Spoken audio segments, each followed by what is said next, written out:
এই রাজবাড়ির বংশধর এখনো রয়েছেন। আগে মনেখালি শাড়ি হতো। আচ্ছা আচ্ছা মনেখালি শাড়ি বন্ধ হয়ে গেছে, বিষ্ণুপুর সিল এসেছে, ওইটাই মনে হচ্ছে। আচ্ছা।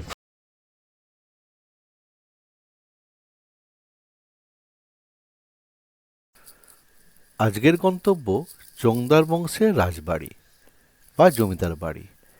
এই জমিদার বাড়ির একটা বিশেষত্ব রয়েছে, সেটা হলো এখানে নাকি গুমনামি বাবা, যাকে অনেকেই নেতাজি হিসাবে মনে করেন, যেটা নিয়ে অনেক বিতর্ক রয়েছে। সেই গুমনামি বাবা স্বাধীনতার পর এখানে 3 দিন ছিলেন এই জমিদার বাড়িতে, কারণ এই জমিদার বাড়ি ওনার অনেক পছন্দের জায়গা ছিল, এবং এই আটপুরও, কারণ এই আটপুরেই নরেন্দ্রনাথ স্বামীজি হয়েছিলেন। তো চলুন, প্রায় এসে গেছি, কাছাকাছি ঢুকে পড়লাম একটি বাড়িতে যেখানে তাঁতের কাজ চলছে। এটা কি শাড়ি হচ্ছে? এটা তাঁতের তা? হ্যাঁ, সুতোর মনেখালি শাড়িও আছে, আর এটা হচ্ছে বিষ্ণুপুরের শাড়ি হচ্ছে সিল। আচ্ছা, বিষ্ণুপুরি সিল্ক। হ্যাঁ, বিষ্ণুপুরের সিল। আচ্ছা আচ্ছা, কিসের শাড়ি? বিষ্ণুপুরি সিল্ক। বিষ্ণুপুরি সিল্ক। হ্যাঁ হ্যাঁ। আগে মনেখালি শাড়ি হতো। আচ্ছা আচ্ছা মনেখালি শাড়ি বন্ধ হয়ে গেছে, বিষ্ণুপুর সিল এসেছে, ওইটাই মনে হচ্ছে। আচ্ছা আচ্ছা। ভেতরে আসতে পারেন। রাস্তা দিয়ে যাচ্ছিলাম, এই আওয়াজ পেয়ে ঢুকে পড়লাম এই বাড়িতে। এটা ওই যে জমিদার বাড়ি, সেখান থেকে কিছুটা এলেই বাঁ দিকেই বাড়িটি পড়ে। এখানে বিষ্ণুপুরি সিল্ক তৈরি হচ্ছে, এবং তাঁতও হয়, তাঁতের শাড়িও হয়। এইভাবে দেখুন কীভাবে সুতকি দিয়ে, সুতোগুলোকে দিয়ে ওনাদের পদ্ধতিতে শাড়ি তৈরি হয়।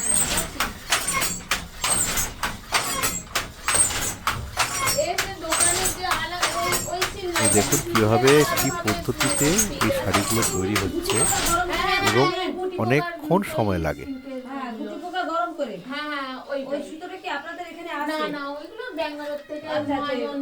আপনারা সুতোটা র মেটেরিয়ালসটা করি না, ওরাই সব দিয়ে দেয়। ও আর ওইখানকারই মহাজন সব সুতো এইসব মজুরি সব দিয়ে দেয়। আচ্ছা আচ্ছা, আপনারা শুধু পারিশ্রমিকটা পান। হ্যাঁ, হ্যাঁ।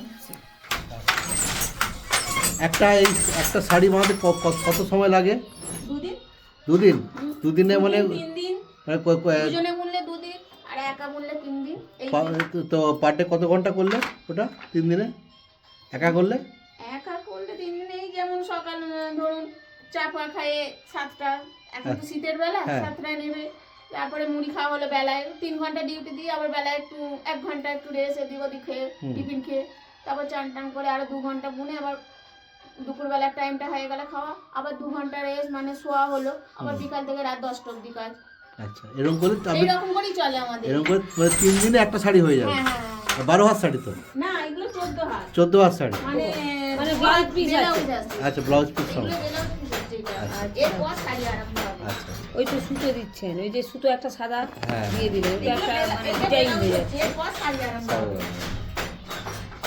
পারিশ্রমিকটা মোটামুটি ভালো। প্রায় এসে গেছি। এই যে সামনেই রয়েছে, এই দেখুন, এই তো বাঁ দিকে। ও এই তো ভাঙা। হ্যাঁ,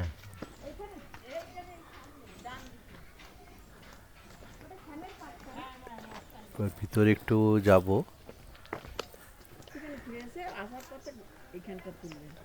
মানে এই যে আটপুরে আমি এসেছিলাম অ্যাকচুয়ালি, এখানে রামকৃষ্ণ মিশনে।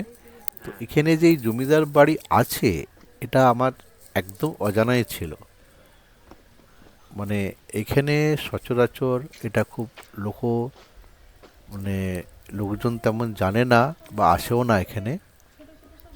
তো আমি এখানে এসে একটু খোঁজ করছিলাম কিছু জনের কাছে। তো তাদের মধ্যেই একজন বললেন যে আপনি ওইখানে যান, ওখানে একটি জমিদার বাড়ি আছেন। এবং এবার এই শ্যামসুন্দর মন্দিরের সামনে একটি অনেক পুরনো, অনেক বছরের পুরনো একটি ছোট্ট জমিদার বাড়ি রয়েছে। মানে সেটি আমি আসার সময় দেখলাম, এবার আমি দেখাবো আপনাদেরকে। মানে তার অবস্থাটা মানে আপনি দেখলে বুঝতে পারবেন যে কেমন হয়ে আছে। মানে পুরোপুরি মানে এত সুন্দর, মানে পুরনো সেটি, এবং তার সামনে মন্দির রয়েছে। তো চলুন তার ভিতরে এবার যাবো, দাঁড়ান দেখিয়ে দিচ্ছি আপনাদেরকে।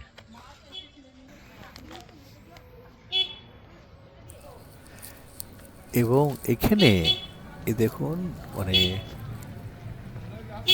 প্রায় খুবই অবস্থা খারাপ মানে এই জমিদার বাড়িটির। আর ঢুকে গেলেই বাঁদিকে মন্দির পড়ে, এখানটা শিব মন্দির। চলুন দেখে নিই একবার। এখানে এখনো পুজো হয় এবং এই বাড়ির বংশধর মানে রয়েছেন, কিন্তু এখানে যে রাজা, বছরের পুরনো মন্দির, মানে রাজা বা জমিদার যিনি ছিলেন তার নিজস্ব কোনো সন্তান ছিলেন না, তিনি ওটা পুজো হয়। যারা রয়েছে এখন বংশধর তারা হচ্ছে দত্তক পুত্র, তারাই এখন এই মন্দির পরিচালনা করেন, থাকেন এখানে।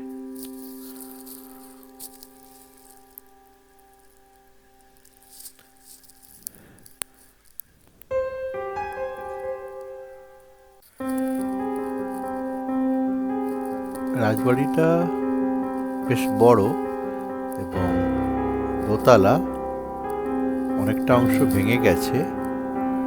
আর যে রাজা বা জমিদার থাকতেন, তিনি থাকতেন এই যে সেটা দেখছেন, এটি এখানে মন্দির পুজো হতো, দুর্গাপুজো যখন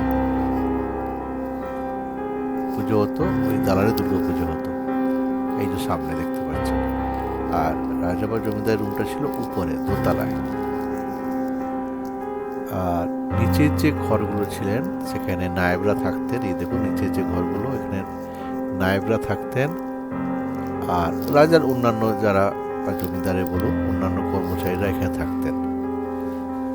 আর যে বংশধর রয়েছে এখন, তারা এই বিল্ডিংটা থাকে না, পিছন দিকে একটা বিল্ডিং আছেন, উনি থাকেন। উনি এখন পুজো অর্চা করেন, ওনার ইনকাম বলতে ওটাই। আর উনি এখন পুজো করতে চলে গেছেন, বেরিয়ে গেছেন, তো ওনার সাথে দেখা হবে না। আর কেউ নেই এই রাজবাড়ির বংশধর হিসাবে। এই যে এখানে উনি থাকেন, এই যে যিনি বংশধর রয়েছেন উনি এই বাড়িটাতেই থাকেন।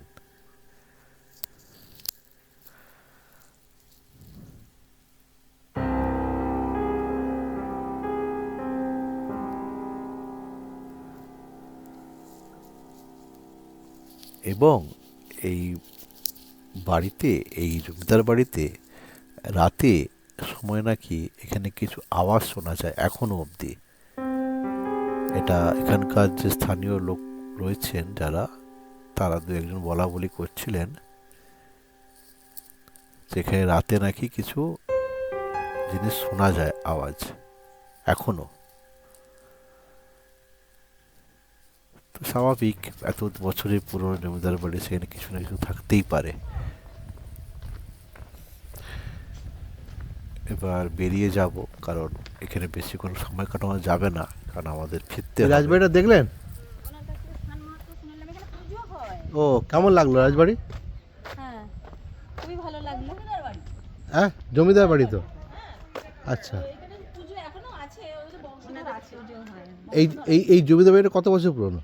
অনেক বছর, আমি মনে হয় বলতে পারবো না, আমার হাজবেন্ড বলতে পারবে, ওটা হচ্ছে ব্যাপার। আমাকে ছবি তুলবে না, আচ্ছা please, sorry, আচ্ছা আচ্ছা। আমি ঠিক এই রাজবাড়ির যে পদবি রয়েছে সেটা হচ্ছে চোংদার, চোংদার পদবি। আর এটি, এই রাজবাড়িটি প্রায় 500 বছর বেশি পুরনো হবে, এখন এভাবেই পড়ে রয়েছে। বংশধর, অরিজিনাল যে বংশধর তিনি এখন নেই, তার দত্তক পুত্ররা এখন এইটিকে দখল করে রয়েছে। এখন মেনটেন্যান্সের অভাবে এরকমভাবেই পড়ে রয়েছে এটি। তো এখন এটা এখনো সরকার বা কোনো কারো হাতে এটি হস্তান্তর হয়নি, তাই এটা এভাবেই পড়ে রয়েছে উইদাউট মেনটেন্যান্সে। পারলে একবার নিশ্চয়ই ঘুরে যাবেন এই আটপুরে। এই আটপুরে মানে বেশ কিছু মানে মন্দির বলুন, আশ্রম বলুন, কোনো রাজবাড়ি বলুন, এগুলো রয়েছে, এগুলো দেখে যাবেন। আর একদিনের ট্যুরে আপনি আটপুরের একদিনের ট্যুরে কিন্তু এগুলো কভার করে দিতে পারবেন। তো আশা করি ভালো আছেন। আর আমার যারা যারা আমার চ্যানেলটা সাবস্ক্রাইব করেননি তারা যদি পারেন সাবস্ক্রাইব করে দেবেন, তাহলে আমার ভালো লাগবে। ভালো থাকবেন। নমস্কার।